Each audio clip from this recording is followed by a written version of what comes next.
So, we had the Heat against the Nets.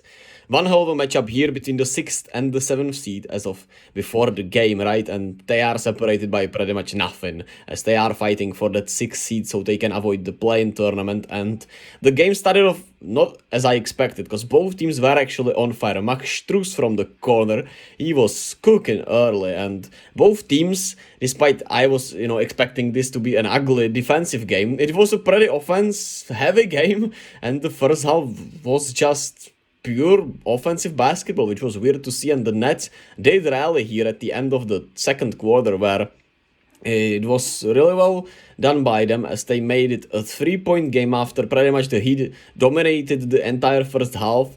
At the end, it was a really close game, even though it didn't feel like it. And then Cam Johnson comes out swinging here in the third quarter as he kept them afloat in the first half. Mikal Bridges hits the three-pointer and they have the lead. Just like that, the lead is theirs and they played their best half all year, especially with this team. Spencer Dinwiddie pulls up and all of a sudden the Nets led by 16 points here. The Heat, I don't know, man, they just ran out of gas, or they have been this all season. They run sharp in the alley-oop finish. They just have been like that all season, inconsistent. And in the first half they were spectacular, and in the second half they just couldn't find anything offensively, and it was a really weird and uninspired performance by them.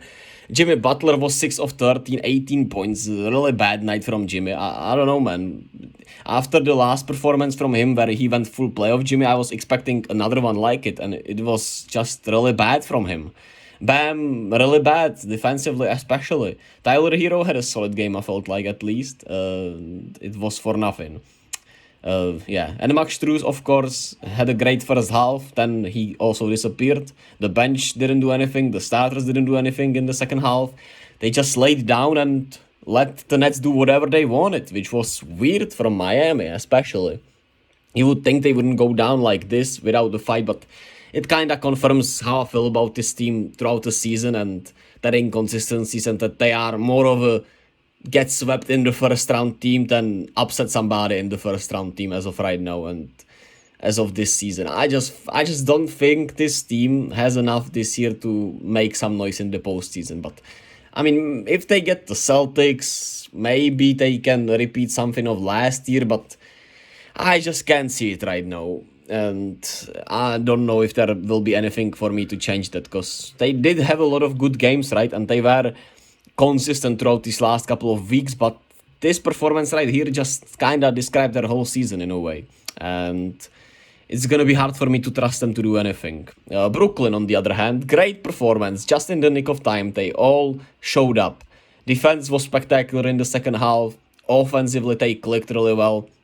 Mikal Bridges was plus 31, 27.7 assists. Didn't shoot the ball well, but got to the free throw line and attacked mismatches really well. Spencer Dinwiddie was solid, finally didn't force too many shots and played more of a point guard role actually. Dorian Finney-Smith had some really good moments. Nick Claxton had his moments. 3 blocks, 14 and 10 with 6 of 7 from the field. Cam Johnson had 23, and he was, like I said, keeping them at bay in the first half, where he had like 18 points in the first half, which was basically the whole reason why the Nets were in this game. And I liked the rotations more. Edmund Sumner got some minutes. I liked how Darren Sharp has been playing. Of course, Royce O'Neal, he has been pretty good all year. And the Nets are now back at the 6th seed and back at the 6th spot. Sixth spot. And of course, they are just a half game ahead of Miami, but it's a really important win against the team you're fighting against, right? And with just 7-8 games to go, every game matters a lot here. So what a huge win for them, and we'll wait and see if they can maybe, stay in that 6th seed. I mean, who knows, maybe the Knicks will fall off and just end at 42-40, and Nets and Heat will surpass them, but I can't see that happening with Jalen Brunson hopefully coming back soon-ish. But yeah, intriguing matches, man, intriguing matches.